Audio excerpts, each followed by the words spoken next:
I love Rue and I care about her, but watching her hurt all the people that she loves, that broke my heart.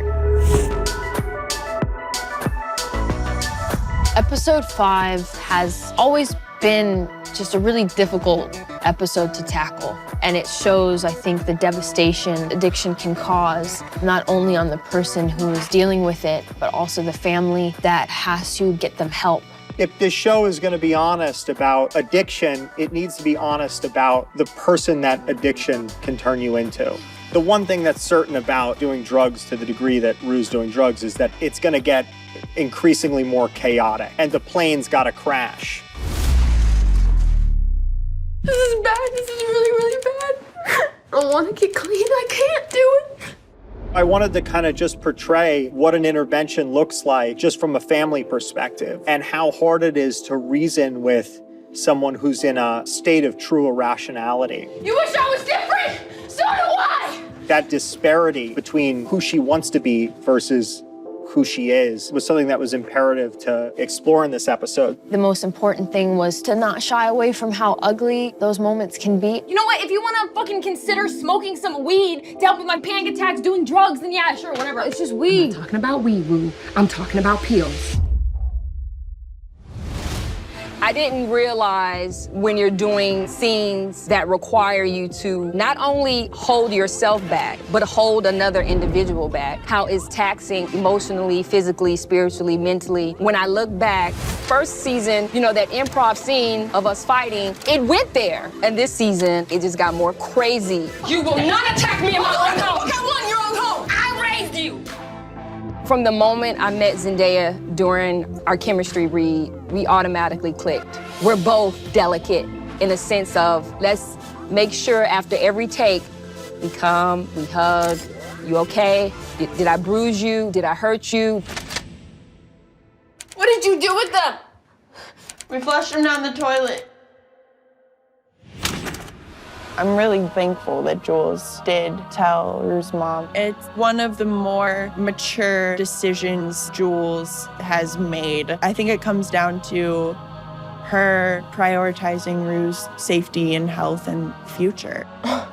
You know how you ever get so embarrassed? Your face is literally like on fire.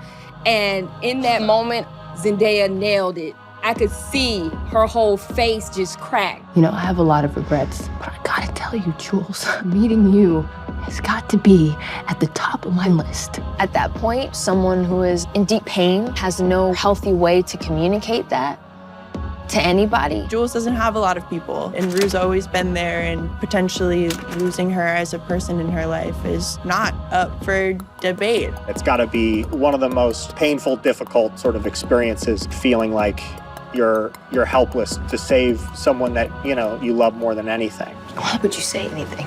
I love you, and I want to help you. It's a very bold structural choice to have an episode that starts as claustrophobic, intense family drama, and then you flip it and it turns into a foot chase. Action! I can't do this. I'm sorry, Mom, I can't do this.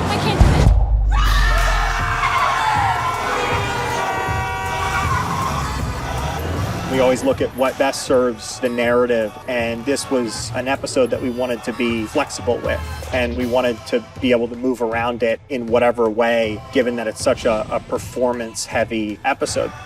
I just let it unfold in the way that it would unfold in that situation. We just took it one page at a time and really worked on the blocking of the scene, and we thought the flexibility of handheld and a slightly more verite approach would really benefit it.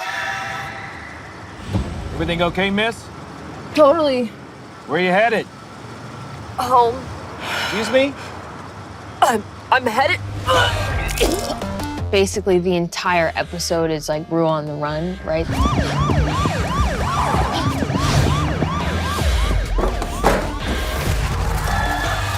Z does such a wonderful job at modulating the peaks and valleys of emotion without it ever feeling like it's manufactured, and what moments should be high, what should be low, without it feeling like it's reaching a crescendo too early. It still has this honest flow of anxiety and helplessness.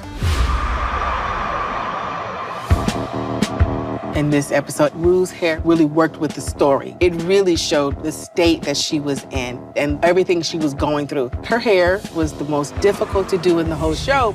Difficult because there's not much that I had to do with it, but definitely making hair not look glamorous when you have a glamorous, beautiful person, it's hard work. So sometimes she would walk in the door, just her having her natural hair, it's perfect. There's emotional reasons behind the characters' hair and makeup. We didn't want to shy away from the ugliness and the reality of being in that mind space as her emotional state just gets messier and messier and messier.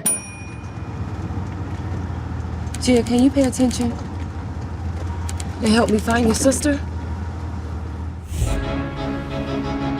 We're going through dark times in this season, so all the glimmer of hope or the little giggles or laughs that we can have, I think is very important. Hey, are you okay? I think I just have like a cold or something. Okay, well, don't get me sick because I have rehearsal. I can't be sick. Okay, well, colds are contagious. Most of my scenes are with Z and Stormy. I don't get an opportunity to work with the other actors. So that day, I was like, yes, we about to have so much fun. Our common denominator is always Rue, so we're focusing on her, but with being a support system or being a village per se, you do have to interact with these other humans and there are moments of humor and light. I have a quick question. What? How long have you been with Nate Jacobs? Are you kidding me?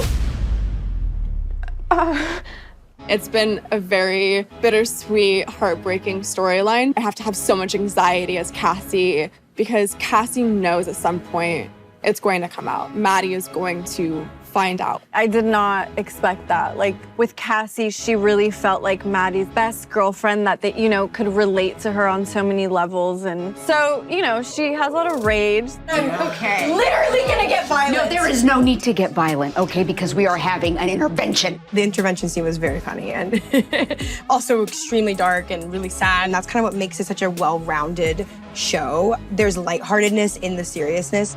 We explore all of it, and I think that really helps with the messaging, what these kids are going through.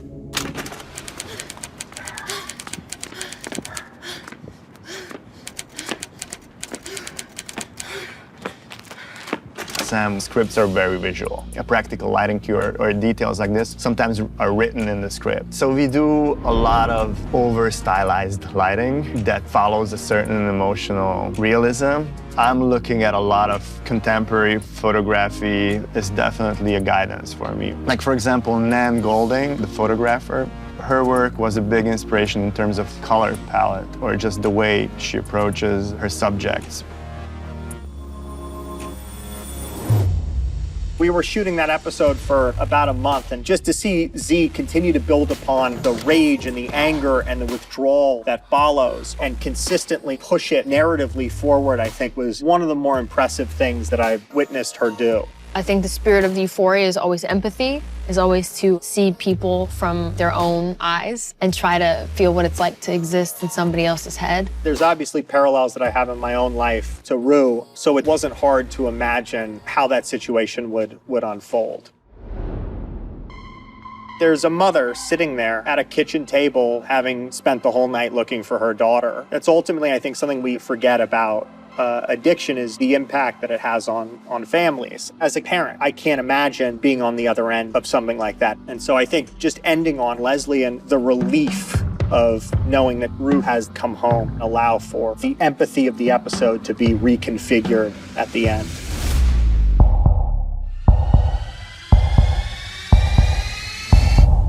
Rue?